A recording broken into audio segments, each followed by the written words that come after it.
আচ্ছা, আগের দিন তোমার বিয়ের সাজে কে কি বললো বলো, কি কমপ্লিমেন্টস পেলে? সবাই খুব প্রশংসা করেছে, খুব সুন্দর হয়েছে।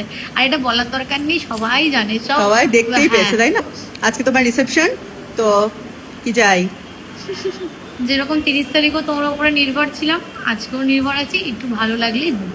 আচ্ছা ঠিক আছে, চলো লেটস সি, দেখা যাক। তো আমরা আফটার লুক আবার দেখা করছি, ওকে? চলো টাটা। তাকাও তো হালকা করে।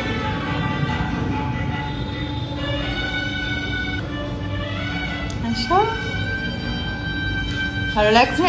খুব সুন্দর লাগছে, সুন্দর আছে, ভালো লাগছে? খুব ভালো আছে, খুব ভালো লাগছে। তোমার মনের মতো হয়েছে তো? মনে থেকে আরো বেশি ভালো হয়েছে, আর অনেক অনেক সুন্দর হয়েছে। ভীষণ মিষ্টি লাগছে।